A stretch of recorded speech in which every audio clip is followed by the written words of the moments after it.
محمود خان اور اکرم درانی کی ملاقات جسٹس ریٹائرڈ ارشد حسین کے نام پر بطور نگراں وزیر اعلیٰ خیبر پختونخوا اتفاق کیا گیا ہے۔ محمود خان اور اکرم درانی کی ملاقات ہوئی۔ جسٹس ریٹائرڈ ارشد حسین کے نام پر بطور نگراں وزیر اعلیٰ کے پی اتفاق طے کیا ہے۔ آپ کو بتاتے چلیں کہ محمود خان اور اکرم درانی کی ملاقات جسٹس ریٹائرڈ ارشد حسین کے نام پر بطور نگراں وزیر اعلیٰ خیبر پختونخوا اتفاق ہوا ہے۔ گزشتہ روز آپ کو بتائیں کہ نگراں وزیر اعلیٰ کے پی انتقال کر گئے تھے اور اب آپ کو بتاتے چلیں کہ محمود خان اور اکرم درانی کی ملاقات ہوئی ہے، جس میں جسٹس ریٹائرڈ ارشد حسین کے نام پر بطور نگراں وزیر اعلیٰ خیبر پختونخوا اتفاق ہوا ہے۔ اہم خبر سے متعلق آپ کو آگاہ کر رہے ہیں۔ محمود خان اور اکرم درانی کی ملاقات ہوئی ہے، جس میں جسٹس ریٹائرڈ ارشد حسین کے نام پر بطور نگراں وزیر اعلیٰ کے پی اتفاق ہوا ہے۔ آپ کو بتا رہے ہیں محمود خان اور اکرم درانی کی ملاقات ہوئی ہے، جس میں جسٹس ریٹائرڈ ارشد حسین کے نام پر بطور نگراں وزیر اعلیٰ کے پی اتفاق ہوا ہے۔ آپ کو بتاتے چلیں کہ گزشتہ روز نگراں وزیر اعلیٰ کے پی کا انتقال کر گئے تھے اور اس کے بعد سے نگراں وزیر اعلیٰ کا عہدہ خالی تھا، اور آج سابق وزیر اعلیٰ محمود خان اور اکرم درانی کی ملاقات ہوئی ہے، جس میں جسٹس ریٹائرڈ ارشد حسین کے نام پر بطور نگراں وزیر اعلیٰ خیبر پختونخوا اتفاق ہوا ہے۔ اسی پر اپنے نمائندے شاہد سے بات کر لیتے ہیں۔ شاہد، بتائے گئے حوالے سے اس نام پر اتفاق ہوا ہے؟ جی، یہ آج ملاقات ہوئی ہے۔ اب سے کچھ دیر پہلے سی ایم سیکریٹریٹ میں گورنر کی ہدایت پہ یہ ملاقات ہوئی ہے سابق وزیر اعلیٰ محمود خان اور اپوزیشن لیڈر اکرم خان درانی کے درمیان، اور اس میں مختلف نام زیر بحث آئے ہیں، جس میں ذرائع کے مطابق ارشد حسین جسٹس ریٹائرڈ ارشد حسین کے نام پر اتفاق کیا گیا ہے۔ یہ گلگت بلتستان کے سابق چیف جسٹس رہ چکے ہیں، اور ابھی حالیہ جو کیبنٹ تھی اعظم خان کی جو تحلیل ہوئی ہے ان کی وفات پر، اس کابینہ میں یہ بطور وزیر قانون خدمات انجام دے رہے تھے، اور ذرائع کا یہ کہنا ہے کہ ان کے نام پہ اتفاق کیا گیا ہے۔ ہزارہ کے ساتھ ان کا تعلق ہے، اور دیگر کئی نام بھی اس میں زیر بحث آئے ہیں۔ یہ نام جو ہے ابھی گورنر کو کمیونیکیٹ کیا جائے گا، اور اس کے بعد جو پروسیس ہے اس پہ اسے آگے بڑھایا جائے گا۔ گورنر صاحب نے دونوں کو، سابق وزیر اعلیٰ محمود خان اور اکرم خان درانی کو 3 دنوں کا وقت دیا تھا کہ وہ 3 دنوں کے اندر یہ مشاورت کریں، اور ابھی جو پہلے نشست ہوئی ہے 1 گھنٹے کی نشست تھی، اور اس 1 گھنٹے کی نشست کے بعد یہ نام سامنے آیا ہے، اور ذرائع کے مطابق اس بات کا قوی امکان ہے کہ اس نام پر ہی اتفاق کر لیا جائے گا۔ اس نام پر ہی اتفاق کر لیا جائے گا۔ شاہد حمید، یہ بھی کہیے گا دیگر جو نام تھے وہ کون کون سے تھے؟ جی، دیگر مختلف نام تھے جو صوبے کے جو سابق ریٹائرڈ بیوروکریٹس ہیں ان کے نام تھے۔ کچھ ایسے نام بھی ان میں شامل ہیں کہ جو اعظم خان کی کابینہ میں بطور وزراء خدمات انجام دے رہے تھے۔ یہ وہ نام ہیں کہ جو جب اعظم خان کی تقرری ہوئی تھی بطور نگران وزیر اعلیٰ، اس وقت بھی وہ نام زیر غور آئے تھے۔ انہی ناموں کو دوبارہ زیر غور لایا گیا، لیکن ان میں ارشد حسین کی ایک نیا نام تھا جو وزیر قانون کے طور پہ خدمات انجام دے رہے ہیں، اور وہ جو لیگل ایشوز ہیں، جو دیگر امور ہیں، اس سے بھی بخوبی سمجھتے ہیں۔ تو اس لیے ارشد حسین صاحب کے جو نام ہیں اس پہ دونوں جو صاحبان تھے ان کا اتفاق ہوا ہے، اور انہوں نے انہی کا نام گورنر صاحب کو کمیونیکیٹ کرنے کا فیصلہ کیا ہے۔ جی شاہد حمید، یہ بھی کہیے گا پی ٹی آئی کی اگر ہم بات کریں تو کیا وہ بھی اس نام پر متفق ہے؟ کیونکہ ہم نے دیکھا ان کی جانب سے اعتراض اٹھایا جا رہا تھا کسی ایک نام پر۔ جی، پی ٹی آئی کی طرف سے اعتراض موجود ہے، کیونکہ جو اسمبلی ڈیزالو ہوئی تھی جنوری میں، اس میں پی ٹی آئی کی اکثریت تھی، صوبے میں ان کی حکومت تھی، اور محمود خان اس وقت پی ٹی آئی کو ریپرزینٹ کر رہے تھے بطور چیف منسٹر۔ لیکن آج Mahmood Khan P T I کا حصہ نہیں ہے، وہ پی ٹی آئی پی کا حصہ ہے، پارلیمنٹیرینز کا۔ تو پی ٹی آئی کا اعتراض موجود ہے، اور وہ اس سارے جو طریقہ کار ہے اس پہ معترض ہیں۔ عوامی نیشنل پارٹی کی طرف سے بھی اعتراض سامنے آیا ہے، اور ان کا بھی یہ کہنا ہے کہ مشاورت کے ساتھ اور سب کو اعتماد میں لیتے ہوئے یہ فیصلہ کیا جانا چاہیے تھا، اور ان کا یہ بھی اعتراض تھا کہ کم از کم اعظم خان کی رسم کل تک انتظار کیا جاتا، اس کے بعد یہ پروسیس شروع کیا جاتا۔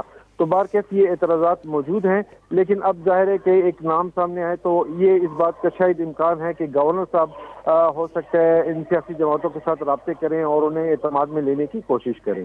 جی شاہد حمید، چونکہ اب جسٹس ریٹائرڈ ارشد حسین کا نام ہے، اس پر اتفاق ہوا ہے، تو جسٹس ریٹائرڈ ارشد حسین کون ہیں؟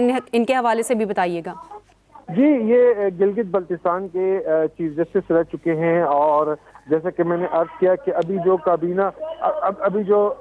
کابینہ تحلیل ہوئی ہے اس میں اعظم خان کے انتقال کی وجہ سے اس میں وہ بطور وزیر قانون خدمات انجام دے رہے تھے. ہزارہ کے ساتھ ان کا تعلق ہے, صوبہ خیبر پختونخوا کا جو ہزارہ ڈویژن ہے اس سے ان کا تعلق ہے. جی ٹھیک ہے, آپ ہمارے ساتھ ہی رہیے. بیورو چیف پشاور جمشید باغوان بھی ہمارے ساتھ ہیں. جمشید, آپ کہیے گا جس طرح سے خان اور اپوزیشن لیڈر اکرم درانی کی ملاقات ہوئی ہے اور نام فائنل کیا گیا ہے جسٹس ریٹائرڈ ارشد حسین کا, تو کیسے دیکھتے ہیں آپ ان کی تقرری کو؟ جی بالکل, ابھی دو جو آئینی اور قانونی راستہ تھا وہ اختیار کیا گیا ہے. جو پرانے چیف منسٹر تھے محمود خان اور جو قائد اختلاف تھے ان کے درمیان آج یہ ملاقات ہوئی وزیر اعلیٰ ہاؤس میں, اور انہوں نے ارشد حسین کا نام جو ہے وہ اس کا انتخاب کیا ہے. قانونی طور پہ اس میں تو اور کوئی گنجائش ہی نہیں ہے اور یہی طریقہ ہے, لیکن دیکھنا یہ ہے کہ باقی جو سیاسی جماعتیں ہیں وہ اس کو کس طرح دیکھتی ہے اور وہ کیا اس پہ ریئیکشن دیتی ہے. کیونکہ کل ہی جو ایمن ولی خان ہیں عوامی نیشنل پارٹی کے صوبائی صدر, ان کا ایک ریئیکشن آیا تھا اور انہوں نے یہ کہا تھا کہ ابھی جو چیف منسٹر ہے اس کی میت بھی دفنایا بھی نہیں گیا کہ انہوں نے نئے وزیر اعلیٰ کے انتخاب کے لیے اجلاس بلا لیا, اور انہوں نے خصوصاً گورنر کے کردار پر کافی تشویش کا اظہار کیا تھا. تو ابھی دیکھنا یہ ہے کہ سیاسی جو دیگر سیاسی جماعتیں ہیں صوبے کی وہ اس کو کس نظر سے دیکھتی ہے, خصوصاً جو پاکستان تحریک انصاف ہے جس کی حکومت رہی تھی اور محمود خان جس کے وزیر اعلیٰ تھے. اگرچہ ابھی انہوں نے پارٹی تبدیل کر لی ہے, لیکن اے این پی اور پی ٹی آئی کا اس حوالے سے موقف اہم ہو کہ پہلے سے ہی کابینہ میں شامل تھے, تو ظاہر ہے ان کے نام پہ مشاورت سے پہلے بھی کابینہ میں ہوئی ہوئی, لیکن بطور وزیر اعلیٰ ان کا منتخب ہونا یہ اب انتظار کرنا پڑے گا کہ سیاسی جماعتیں اس کے خلاف کیا ریئیکشن دیتی ہے. جی اچھا, یہ بھی کہیے گا دیگر جو وزیر اعلیٰ کے پی کے لیے نام تھے وہ بھی سامنے آئے, تو ان میں کون کون سے نام تھے؟ جی ابھی نام تو بہت سارے گردش کر رہے تھے اور وہ افواہیں زیادہ تھی, اس میں حقیقت کم تھی. ظاہر ہے جب دو لوگ مل کے بیٹھتے اور کسی شخص کا انتخاب کرتے تو اس میں لازمی طور پر بہت سارے نام ڈسکس ہوتے ہیں, لیکن لگتا یہی ہے کہ چونکہ وہ وزیر قانون تھے کابینہ میں اور ان کے جو اجلاسوں میں وہ شرکت کرتے رہے, تو ظاہر ہے شاید اس کی وجہ سے ان پہ اتفاق کیا گیا ہو کہ وہ ایک سابق جج بھی تھے اور ایمانداری سے یہ جو الیکشن کا کام ہے وہ سنبھال کے دیں گے. لیکن میں آپ کو پھر ایک واضح کرتا ہوں کہ جو سیاسی جماعتیں دیگر خصوصاً عوامی نیشنل پارٹی اور پی ٹی آئی, ان کا ریئیکشن اہم ہوگا.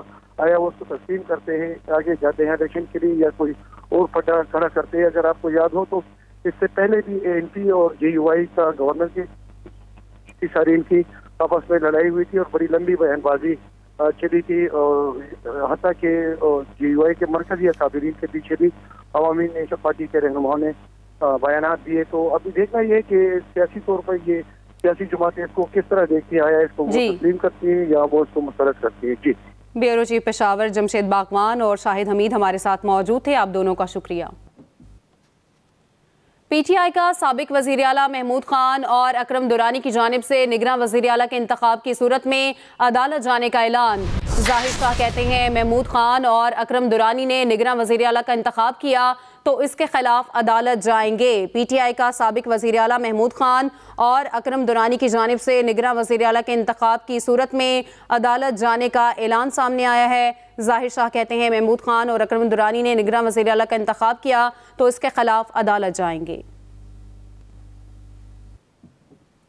آگے بڑھتے ہیں. نگراں وزیر اعلیٰ کے انتخاب کے لیے گورنر کی جانب سے بلائے گئے اجلاس پر صدر اے این پی خیبر پختونخوا ایمن ولی خان کا رد عمل بھی سامنے آیا ہے. ایمن ولی خان نے کہا جب وہ جعلی اسمبلی ہی 11 ماہ سے نہیں رہی تو اس کے لیڈر آف دی ہاؤس اور اپوزیشن لیڈر کی کیا حیثیت ہے.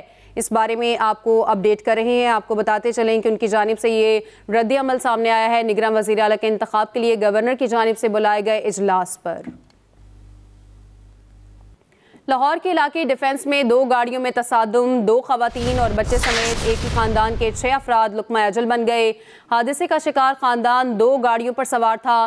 پولیس نے حادثے کی وجہ تیز رفتاری قرار دے دی. دوسری گاڑی کے ڈرائیور کو گرفتار کر لیا گیا ہے. اس طرح سے پیش آیا کہ ایک بچہ ہے جو کم عمر بھی ہے, 17 سال اس کی عمر ہے, ٹھیک ہے, اور سیوک گاڑی ہے اس کے پاس. میری فیملی فنکشن سے واپس آ رہی ہے, ٹھیک ہے. رستے میں اس نے اوور سپیڈنگ کی ہے, کبھی کٹنگ کی ہے ان کے ساتھ, کبھی کچھ کیا ہے. وہ ریس لگانے کے چکر میں جس طرح نو عمر بچہ یہ کام کرتا ہے, اس نے ان کو یکدم سڈنلی ہٹ کیا اور وہ گاڑی جو ہے نا وہ سائڈ پہ جا کے لگی ہے. اس کی ایک آپ کے پاس پکچرز وغیرہ آپ کے پاس ہوں گی اس چیز کی, آپ اس کو دیکھیں کہ وہ ایک سائڈ ٹوٹل اس کی پریس ہو چکی ہے. ٹھیک ہے, اس میں جتنے افراد تھے موقع کے اوپر ہی ان کی ڈیتھ ہو گئی ہے. اسرائیل کی بدترین ریاستی دہشت گردی, غزہ کے اسپتالوں کی صورتحال انتہائی تشویشناک. الشفا اسپتال میں ایندھن اور آکسیجن ختم, صہیونی فوج نے پانی کے ٹینک بھی اڑا دیے. 2 بچے جان کی بازی ہار گئے, 39 زندگی کی جنگ لڑ رہے ہیں. حملوں میں مزید 266 فلسطینی شہید, شہداء کی مجموعی تعداد 11,200 سے تجاوز کر گئی. اور ابھی آپ کو براہ راست لیے چلتے ہیں, حافظ طاہر اشرفی اس وقت میڈیا سے بات کر رہے ہیں. شیم کی بات ہے, شرمندگی کی بات ہے, لیکن وہ میرے مذہب کو ریپرزینٹ نہیں کرتے, وہ میرے وطن کو ریپرزینٹ نہیں کرتے جنہوں نے وہ کام کیا. وہ جہالت کو ریپرزینٹ کرتے ہیں. وہ ان کا کسی مذہب اور مسلک سے تعلق نہیں ہے. لیکن میں شاباش بھی دوں گا اپنی مسیحی اور مسلم برادری کو, جنہوں نے سرگودا میں, سیالکوٹ میں, لالا بوسا میں, اس کے بعد جو تسلسل سے واقعات کی ایک ترتیب بنائی گئی تھی جس میں ہمارے دشمن ملوث تھے, انہوں نے نہیں ہونے دیے. سرگودا میں مسلم مسیحی برادری اکٹھی بیٹھی اور وہ چیزیں ختم ہو گئی. لالا موسا میں, سیالکوٹ میں. اور اگر میں اس میں اپنے ان بھائیوں کا ذکر نہ کروں, اپنے چرچ کے قائدین کا ذکر نہ کروں, اپنے بشپ صاحبان کا ذکر نہ کروں, تو پھر یہ بہت بڑا بخل ہوگا. سارے مسیحی قائدین ہمارے ساتھ آگے کھڑے ہوئے, اور یہ بھی میں آپ سب کو یاد ہے, لیکن میں صرف رپیٹ کرنا چاہتا ہوں کہ جب قرآن کریم کو تسلسل کے ساتھ سویڈن میں اور ہالینڈ میں جلایا گیا تو یہی چرچ تھے جہاں سے آواز اٹھی کہ یہ قابل قبول نہیں ہے. ان چرچوں میں قرآن کریم اٹھا کر میں خطیب داتا دربار جناب علامہ صاحب کو خوش آمدید کہتا ہوں. اور گفتگو آپ نے ملاحظہ کی, اس کے ساتھ ہی نیوز اسٹوڈیو سب تک کے لیے اتنا ہی.